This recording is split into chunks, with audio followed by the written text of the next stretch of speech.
Bonjour et bienvenue au cours de droit civil. Comme prévu, voici la capsule vidéo sur la cinquième partie de la leçon sur la juridiction pénale. Ici, nous allons aborder la cour d'appel et la cour de cassation. Tout d'abord, la cour d'appel. La cour d'appel examine les appels des jugements rendus en premier ressort par la section civile des tribunaux de première instance et par les tribunaux de commerce. Alors, pour qui et pourquoi? Quand un citoyen n'est pas d'accord avec le jugement d'une justice de paix, d'un tribunal de police, de commerce ou du travail, ou encore d'un tribunal de première instance qui le concerne, quand un procureur du roi n'est pas d'accord avec le jugement d'une affaire, le citoyen et/ou le procureur du roi peuvent exiger un deuxième jugement. On dira qu'ils vont en appel, ou encore qu'ils interjettent appel. Il y a donc eu un jugement en première instance ou en premier ressort, ce qui signifie à un premier niveau ou encore à l'étage inférieur de la maison de la justice. Ensuite vient la Cour de cassation. La Cour de cassation intervient si la loi n'a pas été convenablement appliquée ou que les formes n'ont pas été respectées. Ici, les formes sont les procédures. Elle casse alors la décision et renvoie l'affaire devant une autre cour d'appel ou un autre tribunal où elle sera jugée à nouveau. Cette cour ne peut pas juger sur le fond de l'affaire. Donc, qu'est-ce que ça veut dire ne peut pas juger sur le fond de l'affaire? Donc ne peut pas juger sur les actes commis, mais seulement sur la façon dont le jugement a été rendu. Alors, pour qui et pourquoi? Un exemple. Julien a été jugé par le tribunal correctionnel de Namur pour un vol dans une bijouterie.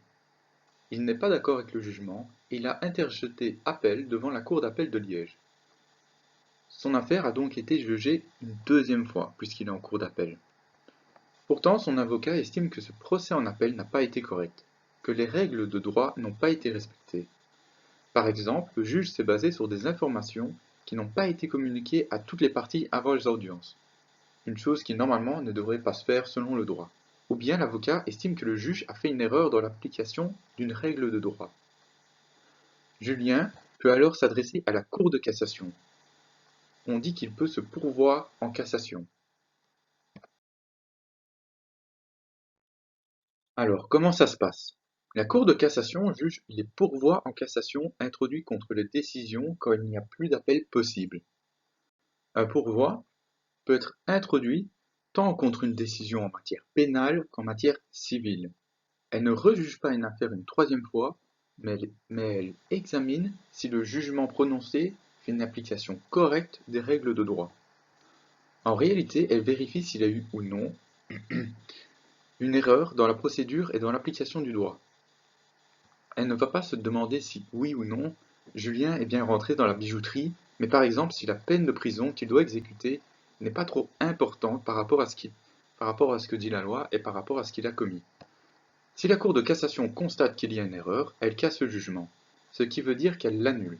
Elle décide alors que l'affaire doit être rejugée par une autre juridiction de même niveau, mais située dans un autre arrondissement.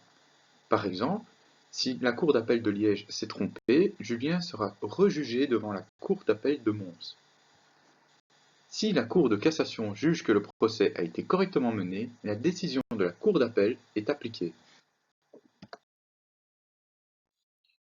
Bien, voilà qui clôture la cinquième partie de la leçon sur la cour d'appel et la cour de cassation. Mais ce n'est pas encore fini.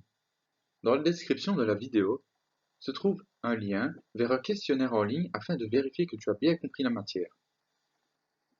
Les questions que tu retrouveras dans ce questionnaire en ligne sont les questions que tu auras aussi dans ton cours. Donc profite du feedback amené par le questionnaire en ligne pour te corriger dans ton propre cours. Sur ce, je te dis à la prochaine.